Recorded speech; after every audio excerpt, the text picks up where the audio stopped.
Ever wondered if you could improve your relationship with your direct supervisor? Welcome to another episode of Better Buses, where we look at how interactions between the bus driver and their controller could be improved with human factor solutions. My name's Joe, and I've been a London bus driver for the best part of 2 decades. I started this channel to argue for human factor solutions that bus drivers deserve and that the public can benefit from. Really important. My views are my own, but having marched for the Bus Drivers' Bill of Rights and spoken with like-minded people, I'm confident that they reflect the shared experience of many drivers across London. I speak of the shared experience of drivers throughout London when I point out something simple, but often missed. We are not meaningfully engaging with human factors. The tools, the systems, the expectations. They're not built around people, they're built around assumptions. And the biggest one, that drivers can just cope, no matter what you throw at them. We see that in the variation between bus door controls, in the radio system that interrupts drivers in motion, in diversions that overload working memory. We see it in performance targets that start crowding out safe behaviours. And then, when something goes wrong, we, the driver, take the hit. Sidney Dekker calls this a retributive just culture. Drivers just know it as a blame culture. As Dekker goes on to say, you can either blame or learn. It's very hard to do both. If we're serious about Vision Zero, we need a human factors revolution in this industry. Optimize systems and tools, not tougher workers. I want to talk about an example that some call impractical or not fit for purpose. It exposes the psychology behind what I believe is a routine but dangerous practice. Answering a live radio call from the controller while the bus is in motion. In that split second, the driver has to shift their concentration away from the road and move their foot from the brake or accelerator just to engage. That's not just a distraction, that's a forced compromise of safety. And the real question we have to ask is this. When a controller initiates that call mid-journey and the system allows it, is it truly the driver's failure, or are they simply following a cue set by the person meant to support them? We've created a system that prioritizes controller convenience over operational safety. The radio setup makes it far too easy to interrupt the driver in motion, even when it's unsafe. As the design expert Don Norman said, if a system allows you to make an error, it is a bad system. If it induces you to make an error, it's a really bad system. This system does both. It invites unsafe moments by design.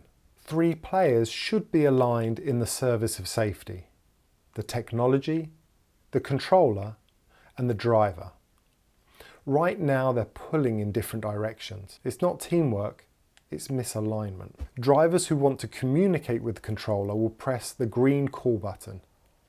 This sends asynchronous communication to the controller in the form of a text message. The fact that this is asynchronous allows the controller, when the system isn't under a huge amount of pressure, to respond entirely at their own convenience. But that breaks down when the controller responds and initiates a live radio call to the driver.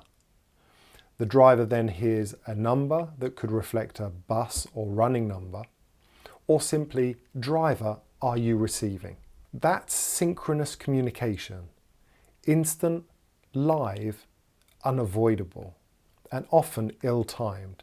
It interrupts the driver with an open line, regardless of where they are or what they are doing. It's hit and miss at best.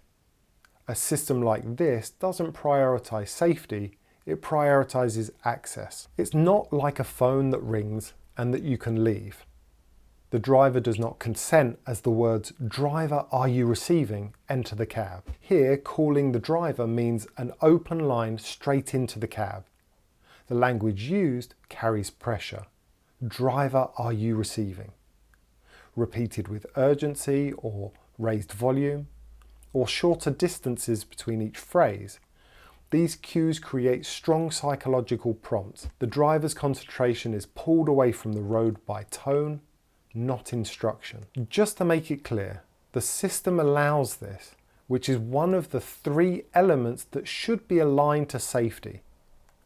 The system also prioritizes controller convenience that fits into the controller's workflow with asynchronous communication when the driver has an interruption to their workflow with synchronous communication. Even when the controllers are more conscientious and give time for buses to pull over, that element, the controller, is not an active participant in the safety process. They're still interrupting the process. The solution may be easier than we think. A phrase as simple as "Driver, when safe, please respond," shifts the whole tone. It puts the choice back in the driver's hands and acknowledges the reality of their task to both parties. The controller might not get through their work as effectively, but safety is not just a goal, it is the goal. The next generation of iBus must either include asynchronous communication, that's text or voicemail, with the caveat that the technology would prevent text or voicemails being accessed while the vehicle is in motion. This enables messages to wait until the driver is ready. That's not a luxury, it's a necessity. Safety by design means building for real human behavior, not idealized conditions. If synchronous communication must be used, it should occur after clearly diverting drivers to a safe location for it to take place. Finally, we need a controller code of conduct, a set of expectations around tone, timing, and urgency. Another idea would be that all calls would be introduced with a recorded message. This ensures that controllers don't accidentally add pressure in high-risk moments, because culture starts with consistency. If we want safety, we must design and model it. Let's be clear. There are many good controllers doing their best under pressure. But the problem isn't individual intent, it's systematic failure. Controllers have not been clearly instructed that their role includes working in partnership with drivers to prevent unsafe practices like using the radio while driving. Instead, their own performance pressures get passed down the line. And the pressure lands squarely on the driver, right in the middle of a live traffic environment. It's dangerous, and worse, it sets the tone for the culture. Because when your supervisor is ignoring safety and leading you into risk, it sends a signal. If they don't take the rules seriously, why should anyone else? The answer you might hear is that you, the driver, have a license to protect. But such answers remove controllers and the radio system from the discussion. So here's where we land. If we want a system that values life over metrics, that builds safety from the ground up, not as an afterthought, we have to start with honesty.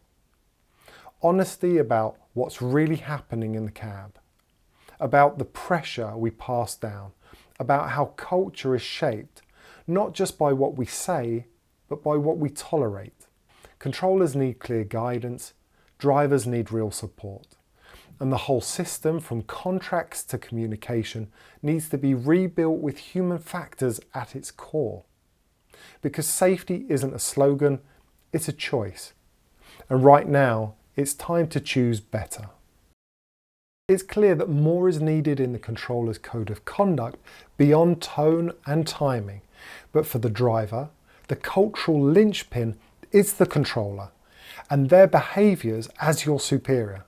At the end of each episode, we'll share ways that you can help move the needle.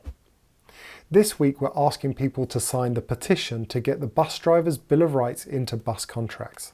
Like, comment, share and subscribe. Spread the word. We can make change if we come together and demand it. See you in the next one and stay safe on the road.